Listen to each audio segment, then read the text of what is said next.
Assalamualaikum warahmatullahi wabarakatuh. Saya Siva Oktaviani dengan NIM 20 205 10 281 akan mempresentasikan hasil kerja saya mengenai Partai Demokrasi Indonesia Perjuangan atau PDIP. Untuk bab yang pertama, saya akan membahas dari segi konteks sosial politik kemunculannya. PDI Perjuangan merupakan sebuah partai politik parlemen yang tidak pernah absen untuk turut aktif dan berpartisipasi dalam setiap pemilihan umum presiden maupun di tingkat pemilihan gubernur dan kepala daerah. Partai Demokrasi Indonesia Perjuangan atau PDIP adalah partai politik Indonesia. Sejarah PDIP dapat diruntut mulai dari Partai Nasional Indonesia atau PNI yang didirikan oleh Insinyur Soekarno pada tanggal 4 Juli 1927. Kebijakan fusi partai politik pada masa Orde Baru dianggap sebagai awal mula terbentuknya PDIP.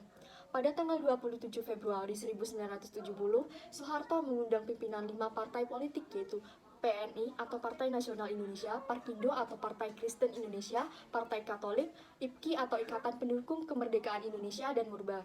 Selanjutnya, pada tanggal 7 Maret 1970 di ruang kerja Wakil MPRS yaitu Muhammad Siregar, 5 tokoh parpol tersebut kembali bertemu dalam rangka membicarakan pengelompokan partai.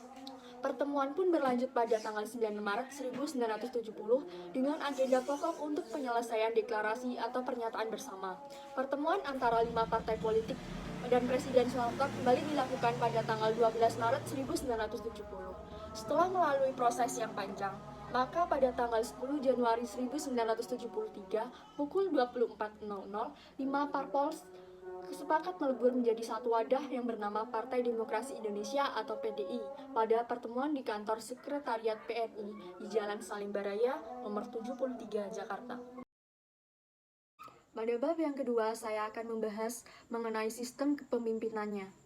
Partai PDIP atau Partai Demokrasi Indonesia Perjuangan diketuai oleh seorang wanita yang berjiwa kepemimpinan dan sangat berkarisma, yaitu Ibu Megawati Soekarno Putri.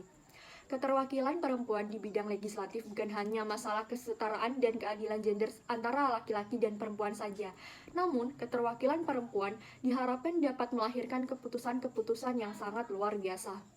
Megawati mau mewakili sosok pemimpin yang simbolik yang mencoba mengkomunikasikan bagaimana memperoleh status, prestis, dan reputasinya. Dengan kata lain, untuk memenuhi fungsi dan simbol yang menyatu. Pada bab yang ketiga, saya akan membahas mengenai sistem nilainya. Partai PDI Perjuangan yang lahir pada era Orde Baru dengan semangat perubahan karena kekangan Orde Baru dalam kepartaian di tanah air.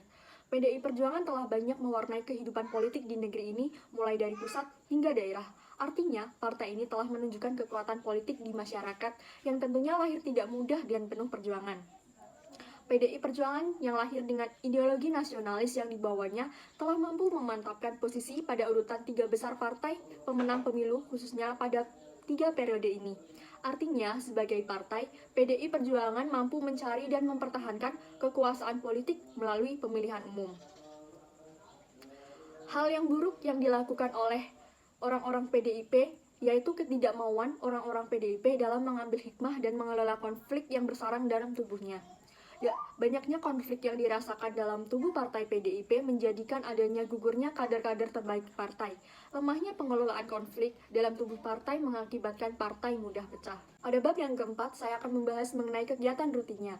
Partai PDIP memiliki kegiatan rutin yaitu kaderisasi partai. Kaderisasi partai politik berguna bagi sarana regenerasi atau reproduksi kepemimpinan nasional. Proses kaderisasi anggota partai politik dilakukan secara sistematis, berjenjang, dan dalam jangka waktu tertentu secara terus-menerus. Anggota kader diberikan pelatihan tentang masalah kepemimpinan, strategi kepemenangan pemilu, komunikasi dengan media, dan juga public speaking yang bersifat sederhana.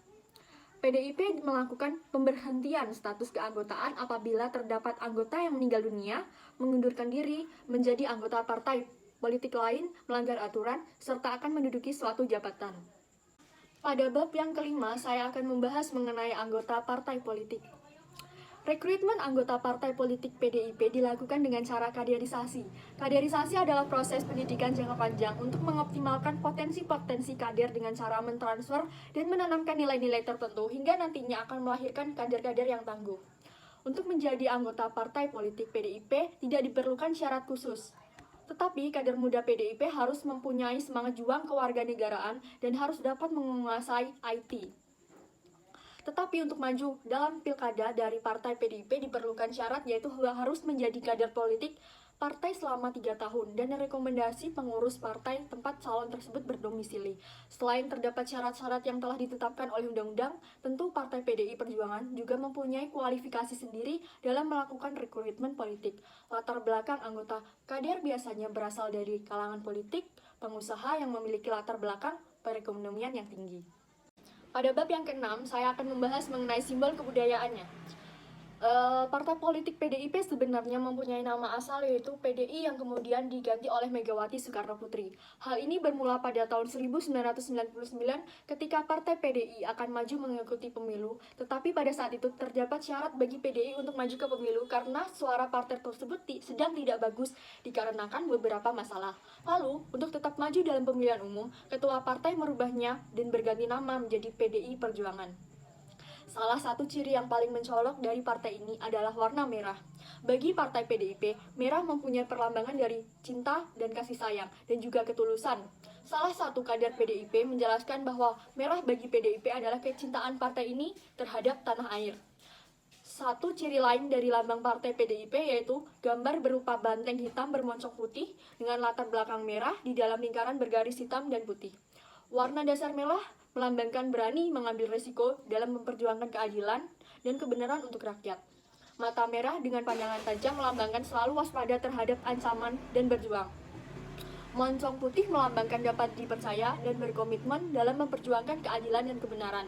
Lingkaran melambangkan tekad yang bulat dan perjuangan yang terus-menerus tanpa terputus. Bab selanjutnya adalah bab spektrum ideologi. PDIP yang memiliki landasan historitas politik yang kuat dengan nasionalisme marhaen memang sangat eksplisit mengelaborasi ide-ide Soekarno. Namun seringkali secara real kebijakan politik PDIP terutama ketika di eksekutif nasional maupun lokal masih ada paradoks. Untuk itu dalam kasus ini, partai PDIP cenderung menempati sayap menengah ke kanan atau center right. Selanjutnya terdapat faktor pendukung dan penghambat dari berjalannya partai PDIP di kancah politik Indonesia. Terdapat 3 faktor pendukung yang mempengaruhi, yaitu ada ideologi atau nilai perjuangan, infrastruktur, dan faktor ketokohan. Faktor ideologi yang pertama, yaitu ideologi PDIP masih sangat kuat sebagaimana dikenal sebagai marhaenisme atau partai yang cilik. Ideologi mengakar di pengurus, anggota, dan pendukung atau simpatisan PDIP. Tak heran jika di daerah tertentu, pengaruh ideologi PDIP masih sangat kuat di masyarakat. Yang kedua adalah faktor infrastruktur. Infrastruktur partai juga tidak diragukan. PDIP adalah partai yang mempunyai infrastruktur partai yang kuat dan matang. Jaringannya terluas dan menguat. Nomor 3 adalah faktor ketokohan. Faktor ketokohan ini sangat penting. PDIP memiliki itu dan mendapatkan angin yang segar. Selain ketokohan Megawati Soekarno Putri, juga dengan kehadiran Joko Widodo. Megawati membuat PDIP tetap solid secara internal dan Jokowi memberikan efek elektoral kepada PDIP. Selanjutnya adalah prospek organisasi PDI Perjuangan. Prospek partai PDIP dalam 5 tahun mendatang sepertinya akan berkoalisi dengan Partai Gerindra untuk maju pada pilihan presiden tahun 2024 mendatang. Penilaian saya sebagai individu terhadap organisasi partai PDIP. Organisasi partai hingga saat ini berstatus ada, yaitu Partai Demokrasi Indonesia Perjuangan. Yang kedua adalah kegiatan partai hingga saat ini juga ada, seperti kaderisasi, partai, sosialisasi, hingga rapat umum. Seperti yang sudah saya sampaikan, Partai PDIP berturut-turut menguasai perpolitikan di Indonesia. Hal ini berarti Partai PDIP berkuasa dan jaya. Demikian yang dapat saya sampaikan. Wassalamualaikum warahmatullahi wabarakatuh.